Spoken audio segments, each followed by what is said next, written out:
Почитувани гледачи, добра вечер. Добродојдовте во нова емисија Трета порта, ваш интернет политички магазин, каде на едно место ги гледате сите теми кои се најинтересни и најактуелни од изминатата недела. А ако сте ги следеле социјалните мрежи, особено социјалната мрежа Facebook и дел од медиумите, немаше да може да не забележите дека изминатата недела една од најинтересните теми беше појавувањето на лидерот на опозицијата СДСМ на утакмица на фудбалскиот клуб Шкендија и реакциите после тоа негово популарно селфи кое Заев го направи таму и самиот објави дека е на утакмица на Шкендија. Заев напиша: навивам за Шкендија, навивам за Македонија, но ова не се допадна на многумина, особено на еден сет на медиуми кои слободно може да се каже многу често објавуваат едни исти копирани копи-пейст вести, се појавуваат на сите од тие медиуми и ова негово појавување најде на осуда во наводници на тие медиуми каде се пренесува многу негативни коментари. Еве, да видиме за што се работи. Например, еве, ова е објавено на веб страницата на телевизијата Сител, каде насловот е: бурни реакции на Facebook по селфито на Заев. Македонецот ова нема да ти го прости.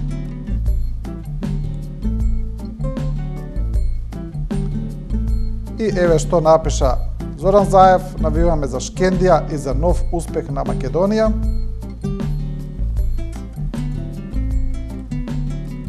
Поставената фотографија на Facebook на лидерот на СДСМ Зоран Заев од арената Филип II, каде вчера Шкендија го одигра на преварот против белгиски Гент, предизвика бурна реакција на социјалната мрежа. Граѓаните го прашуваа дали некогаш дошол да ги бодри Вардар или Работнички, или пак присуствувал на вчерашниот надпревар во обид да собере некој политички поен. Корисниците на Facebook се револтирани од тоа Заев присуствувал таму каде Македонија се понижува, каде се вееле знамиња на голема Албанија, УЧК и знамиња со ликот на балистот убиец на партизаните Джемо Хасан. Истите му порачуваа дека македонците тоа нема да го заборават и нема да му простат. И тука сега се објавени низа на коментари од кои повеќето се прилично навредливи и кои нема да ги читаме во емисијата.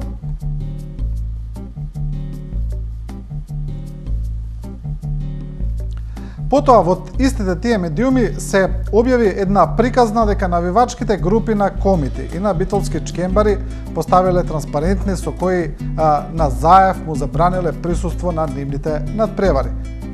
Еве, например, ова е објавено на порталот Пулс 24 под наслов: комите му порачаа на Заев, непожелен си на македонски надпревари. Тука се ставени фотографии каде лидерот на СДСМ е фотошопиран со традиционално капче кое го употребува албанскиот народ.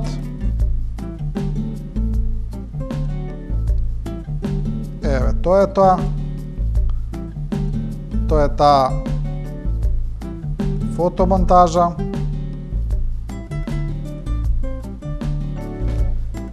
Дел од навивачките групи сугерила акција му порачаа на лидерот на СДСМ дека веќе не е пожелен и добре дојде на ниту еден македонски надпревар, како и му порачаа дека ги имаат Гоце Делчев и Јане Сандански и Даме Груев, а не Джемо Хасан.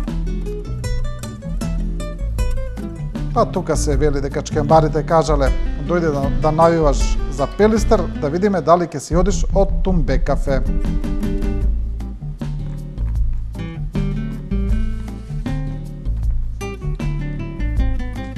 Сега интересно е што после овие вести се јави официјален демант од двете навивачки групи, и од навивачката група на комити и од навивачката група чкембари. И двете групи демантираат дека тие му порачале било што на Зоран Заев и ги повикаа медиумите кои ги употребуваат или поточно кажано злоупотребуваат нивните имиња, тоа да не го прават во иднина, бидејќи тие не сакаат да бидат вовлечени во политички пресметки. Еве еден од текстовите: комите и чкембари реагираа: не ги злоупотребувајте навивачките групи за политички цели. Навивачките групи Комити и Чкембари преку своите официјални Facebook страници реагираа на написите на одредени медиуми во кои беа поврзани во политички контекст. Во изминатите неколку денови бевме споменувани во насловите на некои од интернет порталите и ТВ медиумите. Забележавме дека името Комити е злоупотребено од страна на истите и дека се користи како предмет за политички препукувања. Веднаш ги демантираме нивните измислени текстови и ги предупредуваме да не користат како алатка во нивните игри. Воедно сакаме да се оградиме од изјавата на стара гарда Комити, кој днес е дел од навивачката група Комити. Ние не сме политички следбеници, туку навивачка група која е слепа за партиските бои. Сакаме уште еднаш по кој знае кој пат да ја известиме јавноста дека не сме ничии политички платеници и потрчковци, како медиумите кои шират дезинформации споменувајќи ја навивачката група Комити и искористувајќи ја во политички цели. А потоа има и слично соопштение на навивачката група на Чкембари кои исто така вела дека не излегле со никаков став за некои си политичари кои присуствувале на некој фудбалски надпревар, а уште помалку сме упатиле закани према истите.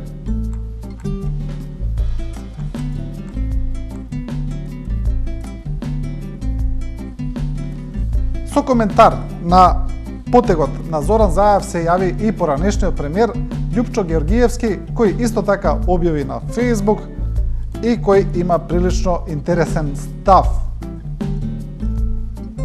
Еве, Георгиевски во одбрана на Заев.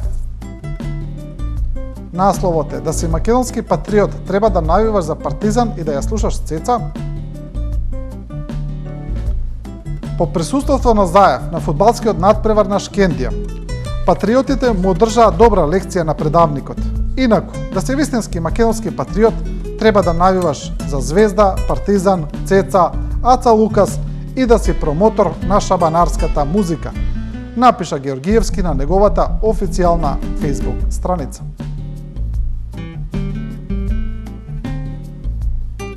И интересно е, дојде и соопштение од, тоест став од самиот фудбалски клуб Шкендија, во кој има еден прилично интересен податок, а тоа е дека откако дел од медиумите кои редовно ја бранат провладината политика остро го нападнаа Заев, ФК Шкендија откри дека на фудбалскиот надпревар присуствувал и подпредседател на македонската влада Владимир Пешевски.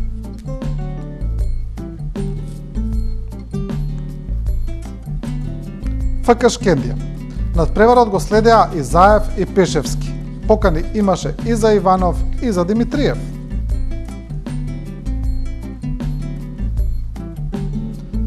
На надпреварот вчера присуствуваа и опозицијскиот лидер Зоран Заев и вице-премиерот Владимир Пешевски. Посебна благодарност до Пешевски кој редовно ги следи нашите надпревари. Имаше покана и за председателот на државата Ѓорѓе Иванов и за актуелниот премиер Емил Димитриев и сите се добре дојдени. Што повеќе да направи Шкендија? Зошто секогаш сме мета на политички поени? Ве молам, 5 македонци ми играат во клубот. Генералниот секретар е македонец. Ако Шкендија е националистички клуб, не знам кој. Имало скандирање на надпревари и против албанците и против македонците. Што треба да се прави? Ние да се занимаваме и со ситуацијата на трибините, вели директорот на клубот Ибрахим Рамадани. Тоа е значи став на ФК Шкендија за присуството на Заев, но и на вице-премиерот Пешевски на тој фудбалски надпревар. Се разбира дека после овој став на Шкендија некако стивнаа нападите против Заев, немаше напади против Пешевски и така сега заврши таа приказна. Продолжуваме понатаму. Сега одиме со она што се случува во државата константно, тоа е политичката криза, најавата за одржување на избори во декември како може начин на разрешница на таа криза и за тоа има доста коментари. Одиме со колумна на Дарко Јаневски, главен и одговорен уредник на Дневник. Коментарот на Јаневски е насловен: Нажи ми мајка. Вели за одржувањето на избори.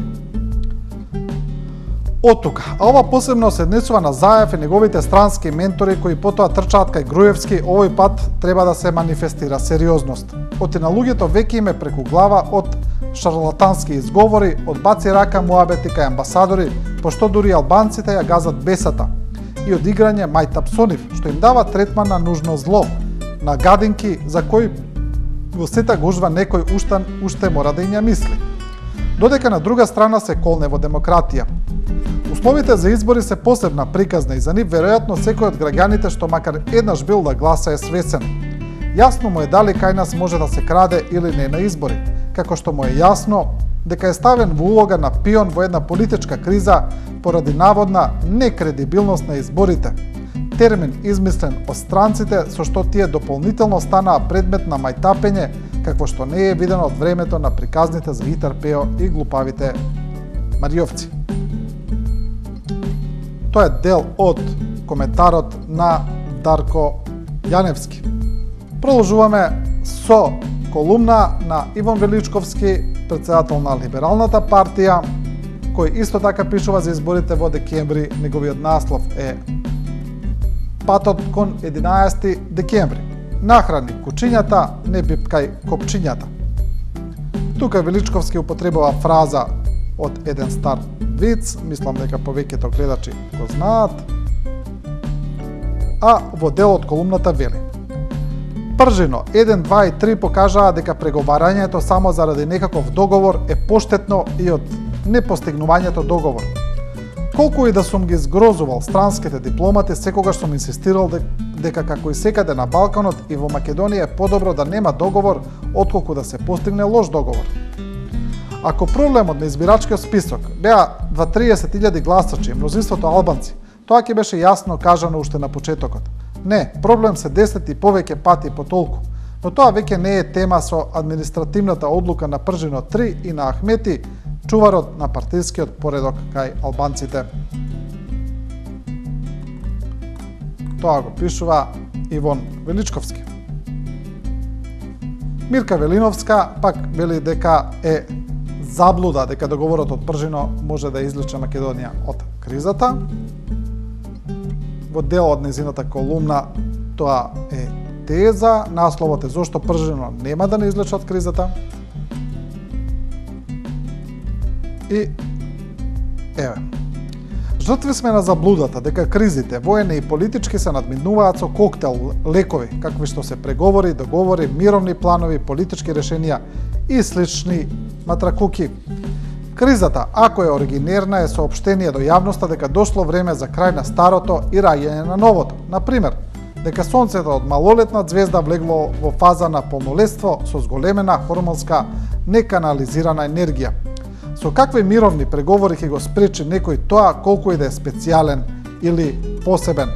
Истото важи и за земските политички и воени кризи. Тоа е дел од тезата на Мирка Велиновска. А Сашо Ордановски, новинар и аналитичар, сега пишува за уште еден настан кој се случи во Македонија. Тоа е одлуката на македонските власти да постапат по барањето на Турција за затворење на дел од мрежата на исламскиот проповедник Гюлен, кој наводно има таква мрежа во Македонија. Македонските власти не соопштија јасно кои се нивните мерки и што тоа ќе направат и што точно побарала Анкара од Скопје да исполни, но министрите, како што е министерот за внатрешни работи, за надворешни Чавков и Поповски, кажаа дека македонската влада ќе исполни дел од барањата, сепак да повтора, не прецизирајќи што точно ќе направи. Сега за ова пишува Сашо Ордановски. Насловот на колумната е Долга е раката на Ердоган. И во Турција, како и овде, меѓу народот и водачот има знак на равенство. Заемна љубов е безгранична.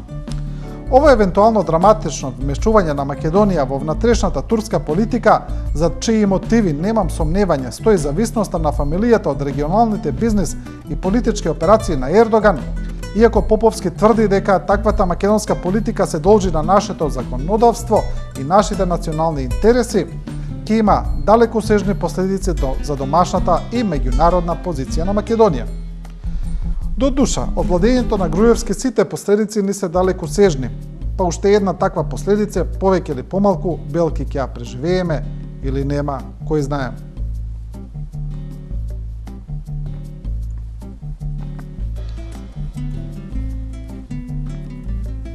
Тоа е колумната на Родановски. Продолжуваме со уште една тема која е прилично интересна и атрактивна оваа недела. Тоа е појавувањето на пирани во Дојранското езеро, па првичниот шок и обвинувањата и контраобвинувањата има, нема, политички спинови дека тоа е веќе пак некаква политичка игра, сепак се потврди дека такви пирани има, а Сашо Коколанов напиша една колумна инспириран, се разбира, од таа појава на пирани во Дојран.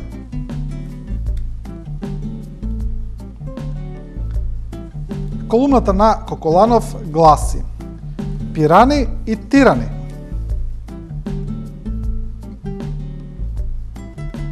Значи се работи за една подолга иронично сериозна колумна, би кажал, во која се вели: без друга, ова со пираните ќе ни го пополни времето помеѓу два концерта на Аца Лукас. Се разбира, ние ниту на оваа тема, како впрочем и на повеќето други, нема да ја пристапиме барајќи компетентни објаснувања и одговорност, туку како публика на политички спектакл. Ние сме безнадежно уловени во мрежата на политичко реално шоу што ни го приредува оној што добро не проценил дека не сме за озбилно, туку за забава. Ако некој навистина се загрижил, би требало да го смири веста дека градоначалникот Борче Стамов ги пријавил рибите во полиција. Полицијата сега несомнено ќе постапи согласно правилата на службата, ќе почне со идентификација на сите риби за кои постои основано сомнение дека се пирани. Значи во негов препознатлив стил Сашо Коколанов. Одиме со Ерол Ризаов, кој пишува на тема возови и тоа на темата дека во Македонија во моментов нема меѓународен железнички сообраќај откако се реконструира пругата во соседна Србија. Насловот на колумната на Ризаов е: заминува последниот воз од Катанга.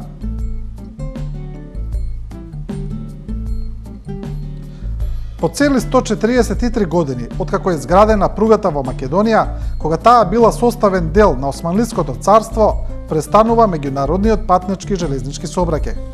Македонија остана осечена од светот со железнички превоз на патници по цел век и пол откако е изградена пругата и воспоставена железницата која поврзува два континенти. Има голема порака во укинувањето на патничките возови како врвен резултат на нашите успеси и достигнувања. Луѓето кои ќе сакаат да патуваат со воз за Белград и за земјите на Европа ќе мора да тргнат од Ниш. Грчките експресни возови не сообраќаат пак наводно поради поправка на пругата, но и поради тоа што имаат модерни електрични локомотиви кои не можат да врват низ Македонија.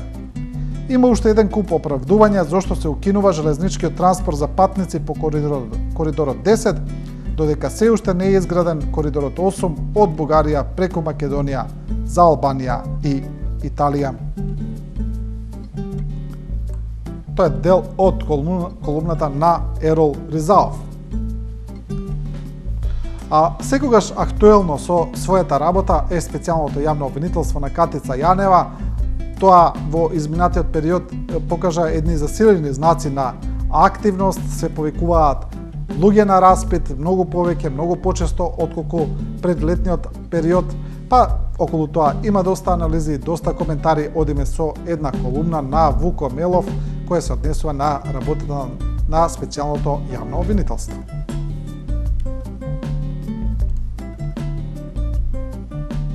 Колумната е насловена Сизифови маки. Тука како илустрација ставена Божицата на правдата. По завршувањето на летните одмори, специјалното јавно обвинителство повторно е ставено во погон и работи во полна пареа, чешлајќи ги криминалните активности на мафијашката структура на власт. Меѓутоа, недостатокот на специјално судско одделение во Кривичниот суд ја прави работата на СЈ Сизифова. Секогаш кога СЈ го дотуркува каменот до врвот, судиите од тефтерчето на Гордана Јанкуловска го враќаат назад и така стои целиот процес во место. Мафијашките структури ја купуваат лојалноста и таа престанува во оној момент кога мафијата не е во можност таа лојалност да ја плати. Овие судии, кои сега се лојални на мафијата, во случај на нивен пораз и губење на власта, многу брзо ќе се адаптираат на новиот политички амбиент. Поради тоа сметав дека од големо значење е формирањето на специјално судско оделение со цел правдата во Македонија да не стане пазар или пак низиното спроведување да биде третирано како политички реваншизам. Тоа е таа колумна Сезифови маки. А во контекст на преговорите за медиумите, на тоа што се случува спроти изборите на бирањето на адхок новинарско тело, назначување на главен и одговорен уредник во МТВ, има околу тоа колумни, но има и колумна околу одлуката на Управниот суд да поништи една лустрација на новинар, на Градимир Јовановиќ, ослободен печат, и сега за тоа пишува Бранко Геровски, но тој целата таа приказна ја доведува и во корелација со преговорите околу медиумите, бидејќи еден од предложените кандидати за адхок телото беше поранешен член на Комисијата за лустрација. Насловот е Киби и ќосињата на Груевски. Колегата Дауда Ути, со кого неодамна полемизиравме и кој еве се повлече од трката за член на адхок телото на мониторинг на медиумите, во својата реакција на мојот повик да си најде честна новинарска работа и да се извини за погромот што го направи лустрацијската комисија, чиј член беше и тој, изјави дека тој во комисијата работел честно, а освен тоа бил избран и со големо парламентарно мнозинство. Што има честно, драг пријателе Дауд, во тоа што лустрацијска комисија не му возможела на нашиот постар колега Киби активно да учествува во процесот, да добие пристап до инкриминирачките документи и што се извршени и други повреди на постапката. Тоа не го тврдам јас, туку судот. Честно ли е тоа што лустрацијска комисија се однесуваше како прек суд на ВМРО ДПМН? Честно ли е што за ваквите прекршувања на постапките ни ти, ни другите членови на комисијата не посведочивте јавно? Тоа го пишува Бранко Геровски. Јасна Котеска пишува исто така за медиумите, незината колумна е насловена Преродбата и медиумите.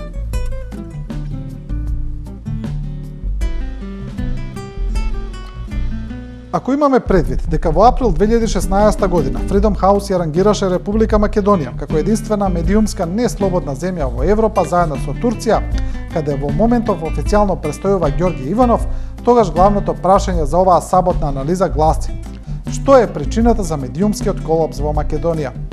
А одговорот за гангренозната состојба на македонските медиуми директно не води до 10 годишното владење на ДПМНЕ, отелотворено пред се во идејата за така наречената преродба. Таа и буквално го крие кодот за дешифрирање на однесувањето на медиумскиот песаж во земјава, како и за губењето на повеќето права и слободи на македонските граѓани.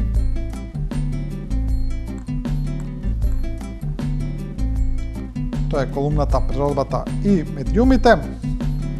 И емисијата ќе завршиме со еден текст објавен на порталот Off.net, кој е во голема рака, во голема мерка хумористичен. Значи се работи за прашање до македонската општина Штип, во кој општината Штип одговара на прашања поставени на Facebook, но одговара на еден навистина специфичен начин. Насловот на Off.net е: така реплицираше општината Штип. Од Off.net велат: тој може би е прав човек, ама е на погрешно место.